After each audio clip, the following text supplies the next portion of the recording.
Class 7th Hindi व्याकरण। आपका second lesson है वर्ण विचार। तो कल हम लोगों ने क्या पढ़ा, चलिए डाल लेते हैं हम एक नज़र कल पर कि कल हम लोगों ने क्या पढ़ा। तो कल हम लोगों ने पढ़ा वर्णों के भेद। उच्चारण के आधार पर वर्णों को दो भागों में बांटा गया है, स्वर और व्यंजन। स्वर जिन वर्णों का उच्चारण करते समय वायु मुख से बिना किसी अवरोध के बाहर आ जाती है उन्हें स्वर कहते हैं। हिंदी में निम्नलिखित 11 स्वर हैं: छोटा आ, बड़ा आ, छोटी ई, बड़ी ई, छोटा ऊ, बड़ा ऊ, री, ए ओ, औ। स्वर के भेद भी देखें। स्वर के 3 भेद होते हैं: हर्ष स्वर, दीर्घ स्वर और प्लुत स्वर। तो हर्ष स्वर में हम देखें जिन स्वरों का उच्चारण करते समय कम समय लगता है उन्हें हम हर्ष स्वर कहते हैं। छोटा आ, छोटी ई, छोटा ऊ, री, ये 4 वर्ण आते हैं इसमें। दीर्घ स्वर में हम देखें जिन स्वरों का उच्चारण करने में हर्ष स्वरों से लगभग दुगुना समय लगता है उन्हें हम दीर्घ स्वर कहते हैं। इसमें आते हैं बड़ा आ, बड़ी ई, बड़ा ऊ, ए ओ, औ, ये 7 वर्ण आते हैं। प्लुत स्वर में हम देखें जिन स्वरों के उच्चारण में हर्ष स्वर के उच्चारण से 3 गुना समय अधिक लगता है उन्हें हम प्लुत स्वर कहते हैं। और इसमें बताते हैं कि इसमें हम खींच के बोलते हैं, जैसे ओम, इस तरह से। और हम व्यंजन भी देखें कि जिन वर्णों का उच्चारण करते समय हवा रुकावट अथवा घर्षण के साथ मुख से बाहर आती है उन्हें व्यंजन कहते हैं। व्यंजनों का उच्चारण स्वतंत्र रूप से नहीं किया जा सकता है, इनका उच्चारण स्वरों की सहायता से ही किया जाता है। तो व्यंजनों के भेद, अब हम देखते हैं व्यंजनों के भेद। तो हिंदी वर्णमाला में कुल 35 व्यंजन है। इन्हें निम्नलिखित 3 भागों में बांटा गया है।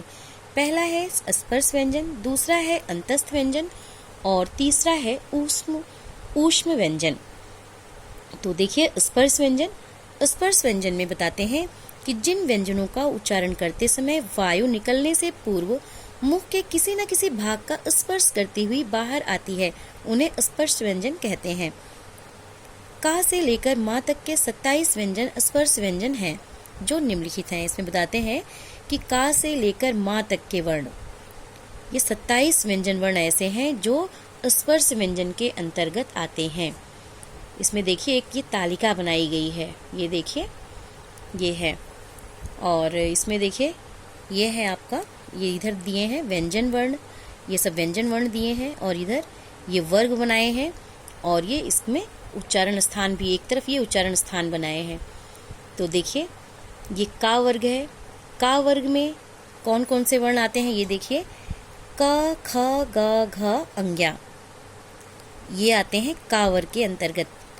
का वर्ग में आते हैं क, ख, ग, घ, अंग्या, इसका उच्चारण स्थान है कंठ। और चा वर्ग में देखिए च, छ, ज, झ, इया, ये आते हैं चा वर्ग में, इसका उच्चारण स्थान है तालु। टा वर्ग में देखिए ट, ठ, ड, ढ, ड़, इसका उच्चारण स्थान है मूर्धा। और देखिए ता वर्ग में आते हैं ता, था, दा, ध, न, इसका उच्चारण स्थान है दांत। और पा वर्ग में देखिए प, फ, ब, भ, म, इसका उच्चारण स्थान है ओठ।